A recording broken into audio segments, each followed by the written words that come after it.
ഇന്നത്തെ ഏറ്റവും പുതിയ വീഡിയോയിലേക്ക് ഇവർക്കും സ്വാഗതം. കാർത്തിക് സുബ്രാജിന്റെ സംവിധാനത്തിൽ സൂര്യനായകനെ എത്തിയ ഏറ്റവും പുതിയ Tamil സിനിമയാണല്ലോ retro.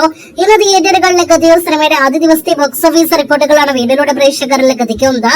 Kerala tracking report, Kerala world wide, Tamil Nadu Indian estimate collection report എല്ലാം തന്നെയാണ് ഈ വീഡിയോയിലൂടെ പ്രേക്ഷകരിലേക്ക് എത്തിക്കുന്നത്. കളക്ഷൻ നോക്കുമ്പോൾ അഭിപ്രായങ്ങൾ കൊണ്ട് പൂർണ്ണ സംതൃപ്തി സിനിമ നൽകിയില്ലെങ്കിൽ പോലും വലിയ പ്രതീക്ഷകളോടെ തിയേറ്ററുകളിലേക്ക് എത്തിയത് കൊണ്ടാകാം, റിലീസിന് മുന്നേ മികച്ച പ്രീസെൽ കളക്ഷൻ നേടിയെടുത്തത് കൊണ്ടാകാം ആദ്യ ദിവസം നല്ലൊരു കളക്ഷൻ സിനിമയ്ക്ക് വേൾഡ് വൈഡ് കളക്ഷൻ ആയിട്ടുണ്ട്. ഒപ്പം നമ്മുടെ കേരളത്തിലടക്കമുണ്ട് എന്ന് പ്രത്യേകം അറിയിച്ചുകൊള്ളട്ടെ. കേരള ട്രാക്കിംഗ് ഗ്രോസ് 1,63,00,000 മുകളിലേക്ക് എത്തപ്പെട്ടിരിക്കുകയാണ്. കേരളത്തിലെല്ലാം തന്നെ കാര്യമായ രീതിയിൽ നെഗറ്റീവ് അഭിപ്രായങ്ങളായിരുന്നു സിനിമ നേരിടുന്നത്. എന്നിട്ടും സിനിമ ക്ലാഷ് റിലീസിനിടയിൽ പോലും മികച്ചൊരു കളക്ഷൻ കേരളത്തിൽ നേരിടുത്തിരിക്കുകയാണ്. ഇന്ന് സിനിമയ്ക്ക് ആദ്യ ദിവസം 2,75,00,000 3 കോടി റേഞ്ചിൽ കേരള ഗ്രോസ് ആണ് പ്രതീക്ഷിക്കുന്നത്.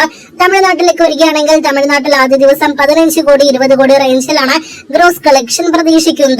ഇന്ത്യയിൽ നിന്ന് മാത്രം 25 കോടിയിലേറെ ഗ്രോസ് കളക്ഷൻ പ്രതീക്ഷിക്കുന്ന സൂര്യ ചിത്രത്തിന് ആദ്യ ദിവസം മാത്രം ലോകമെമ്പാട് നിന്ന് 35-40 കോടി റേഞ്ചിലാണ് നമ്മുടെ എസ്റ്റിമേറ്റ് കളക്ഷൻ എങ്കിലും ചില കണക്കുകൾ പ്രകാരം 40 കോടിക്ക് മുകളിലെ വേൾഡ് വൈഡ് ഗ്രോസ് കളക്ഷൻ കടന്നേക്കുമെന്നും റിപ്പോർട്ടുകളുണ്ട്. എന്തായാലും നാളെ സിനിമയുടെ ഒഫീഷ്യൽ കളക്ഷൻ പോസ്റ്റർ ട്രാക്കേഴ്സ് റിപ്പോർട്ടെല്ലാം തന്നെ കൃത്യമായിട്ട് വരുമ്പോൾ അത് എത്രയാണെന്ന് അറിയാനായിട്ട് കാത്തിരിക്കാം.